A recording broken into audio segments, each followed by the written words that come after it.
carteira de renda fixa, né? Eu seguia esse script. Curtíssimo prazo, curto, médio e longo prazo. E você não gostava muito de alguns produtos de renda fixa mais arriscado, como CRI, CRA, debênture, você ficava de fora? Ou você tinha também? Quando eu comecei a investir, eu era bem conservadora mesmo. Eu ficava Tesouro Direto, CDB, LCI e LCA, né, que são os investimentos mais seguros e que têm a garantia do FGC.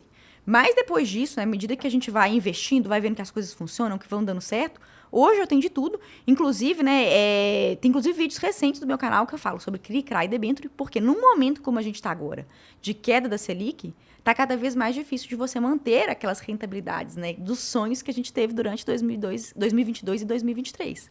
E aí eu falo muito com o pessoal que me segue, olha, você quer manter performance de carteira de renda fixa? Você consegue. Você não é porque você vai investir em renda fixa que você tem que se acostumar com rentabilidade xoxa, não. Mas você vai ter que saber correr um pouquinho mais de risco, né? Claro, um risco controlado, porque você vai analisar o emissor, né, do ativo de renda fixa. E aí, dentro de um risco controlado, aí sim a gente se arrisca mais, se expõe a CRI, CRA e debênture. E eu vejo que nessa mudança de ciclo de mercado, muita gente acaba se perdendo. Então, quando a bolsa estava subindo lá, 2018, 2019, tinha um monte de gente, não, que é 100% bolsa, que eu não gosto de renda fixa. Aí, quando a renda fixa estava batendo aí 13,75, fala, não, que não tem por que investir na bolsa, só quero renda fixa. E esse cara que acaba só perdendo dinheiro.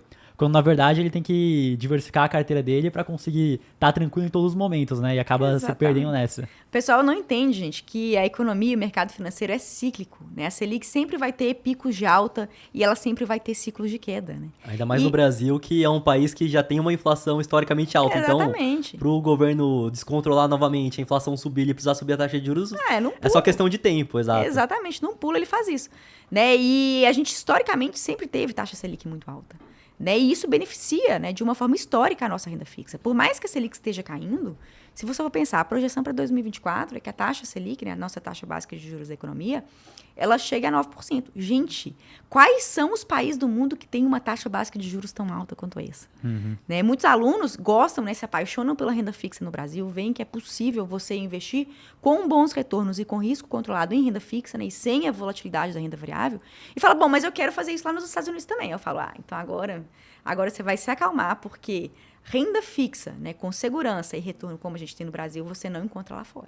Você vai ter boas oportunidades também, mas da forma como a gente encontra aqui no Brasil, são pouquíssimos países no mundo, né, que historicamente têm taxas de juros tão altas. E eu vejo que lá fora acaba sendo mais arriscado o cara botar só dinheiro em renda fixa do que ele, por exemplo, comprar um ETF da S&P 500 que historicamente tem um retorno muito alto e é um mercado muito eficiente. Então, por mais que você não vai acertar exatamente a ação que vai valorizar, você vai ter a cesta inteira.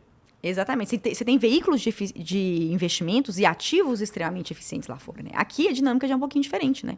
A gente tem um país com infraestrutura precária, a gente tem um país que historicamente tem taxa de juros lá na lua, que inibe crescimento e desenvolvimento de empresa, né? Por isso que o Brasil, muitas vezes, né, os analistas de mercado financeiro se referem ao Brasil como país o quê? Do rentismo.